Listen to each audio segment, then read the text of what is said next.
Hello viewers, সবাই কেমন আছেন? আশা করি ভালো আছেন। তো এখন আমি আছি টিভিএস বাস কাউন্টার, যেটা মালয়েশিয়ার কুয়ালালামপুরের সেন্ট্রাল বাস কাউন্টার। এই বাস কাউন্টার থেকে মালয়েশিয়ার সকল জায়গায় আপনি যেতে পারবেন এবং এইটাই মালয়েশিয়ার সেন্ট্রাল বাস কাউন্টার।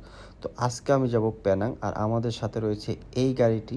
এটা স্কেনিয়ার একটা গাড়ি, ডাবল ডেকার।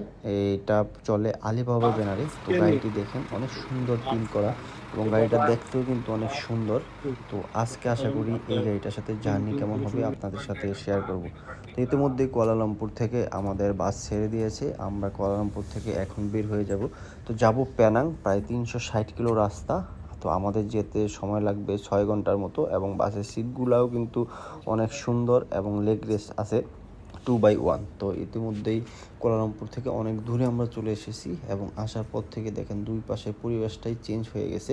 তো পেনাংয়ের রাস্তাটা কিন্তু অনেক সুন্দর এবং হঠাৎ করে কিন্তু বৃষ্টি শুরু হয়ে গেছে।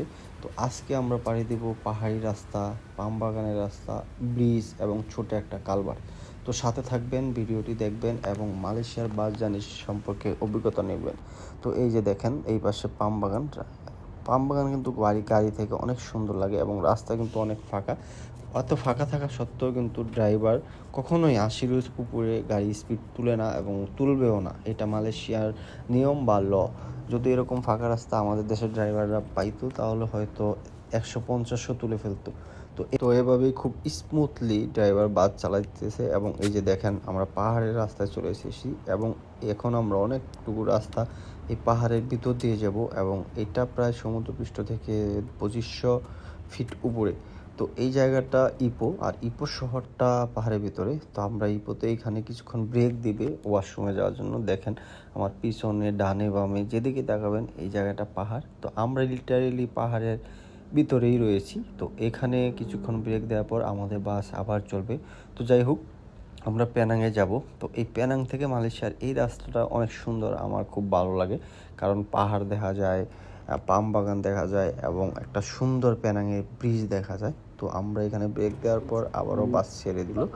তো এই হলো বাসের অবস্থা। আপনি বাসে বসে থাকবেন, কোনো টেরও পাবেন না। এরকম স্মুথলি চলবে, কোনো হুট করে কোনো ব্রেক চলবে না, হুট করে কোনো ওভারটেক হবে না, হুট করে লেন পরিবর্তন করবে না। তারা একটা নিয়মের মধ্যে বাস চলাচল করে। আর রাস্তাগুলোও এত সুন্দর, মানে চোখে দেখলেই মন চায় যে মানে ঘুমাই বা ঘুম আপনার আসবে না, কারণ রাস্তার এই প্রাকৃতিক এই সুন্দর পরিবেশটা আপনি দেখতে মন চাবে।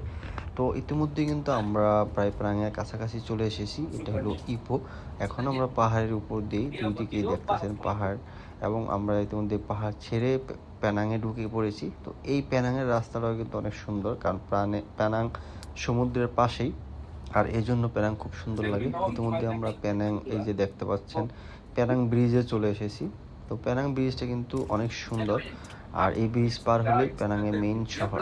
তো যারা যারা ভিডিও দেখছেন অবশ্যই লাইক কমেন্ট করবেন এবং মালয়েশিয়ার আরও ভিডিও পাওয়ার জন্য আমার আইডিটি ফলো দিয়ে রাখবেন। সবাইকে ধন্যবাদ এবং মালয়েশিয়া বা জার্নি যারা করেন নাই করবেন অবশ্যই।